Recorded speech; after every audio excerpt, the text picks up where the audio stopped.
everyone. Today I'm going to be reading a book called Seeds and Trees. In the land of the king lived a special young prince who loved climbing his trees and playing with his friends. He lived in a castle overlooking the sea. He played in a field with two kinds of trees. He carried a satchel slung low on his waist to contain all the seeds he might want to exchange. Each seed was a word that someone had spoken.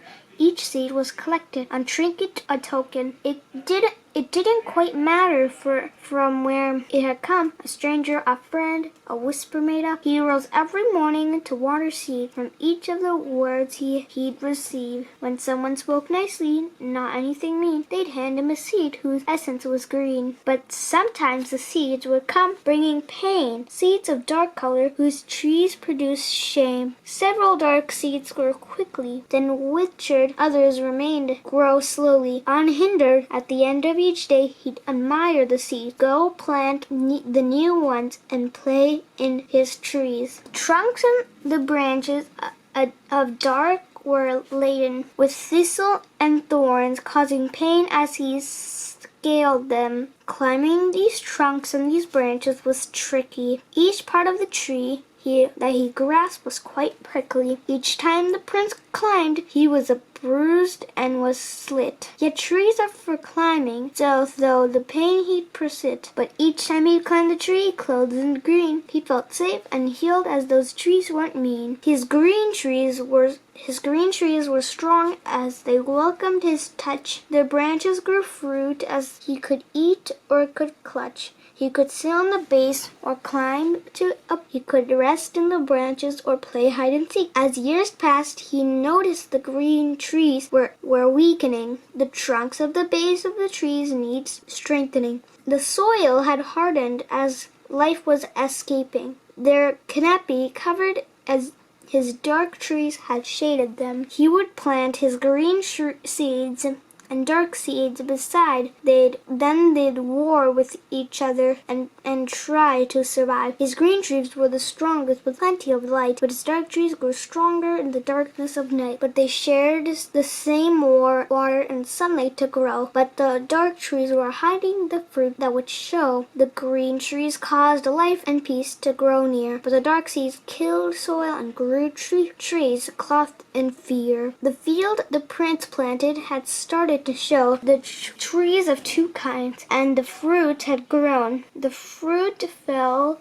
like seeds to the soil below, seeds to be gathered or given to sow. The young prince grew stronger and became a young man. He continued to plant the seeds handed to him. He invited some friends to come play in his trees, but some liked to play in his trees from dark seeds. He had one special friend who always spoke true, words filled with candor, as good friends will do. She never spoke harshly and never spoke lies. She always spoke lovingly with gentle replies. She always gave green seeds and never took back. She never ran out. There was never a lack. Her satchel was filled to brim, overflowing with green seeds, not dark seeds, all for the sowing. She watched the prince plant and water his grove. She watched and she waited until asked to go.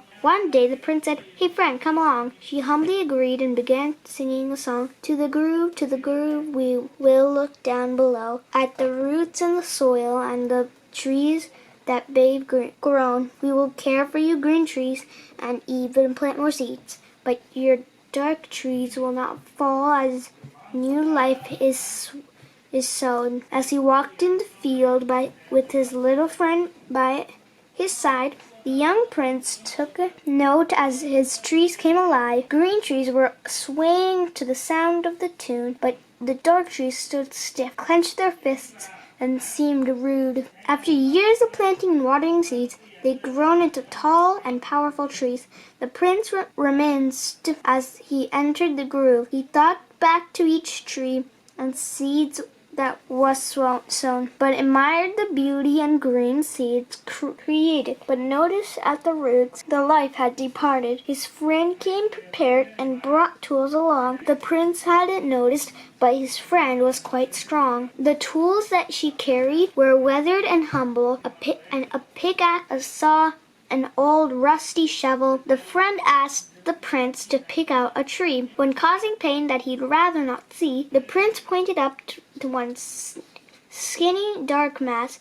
His friend said, "Watch this!" Then she took her axe. With one mighty swing, the tree fell to the ground. Then his friend dug her shovel deeply down. The root had to die and be plucked from the dirt. Then a green seed was planted and covered with earth. The prince exclaimed, "Can you cut down more trees?" His friend said, "Yes, I have plenty of seeds." Some of the dark roots had tunneled so deep that it took them a while to dig underneath. Dark roots seemed to wrap around the green everywhere. So the friend showed to the prince how to tend with great care. Her tools came in handy, the axe, saw, and shovel, and others the friend had brought to struggle. Then the next day came, when the forest was green, not a dark tree was spotted, not anywhere mean. The friend then surprised the prince with some gifts. New tools for his daily watering shifts. She instructed the prince not to plant the dark seed, but to go cliff and cast them out to sea. The prince nurtured the green seeds, and those were all saved, but the dark seeds were tossed off the cliffs into the wave. Then he traveled to new fields abounding with trees, making sure that he packed his satchel with seeds. To groove, we will look down below at the roots in the soil and the trees that they've grown. We will care for the green trees and plant more seeds, but the dark trees will fall as new life is grown. I hope you enjoyed this book, and I hope to see you in my next video. Thank you for watching. If you like this video, please subscribe to our channel, comment your opinion, and give a thumbs up. I'll see you in our next video. Bye!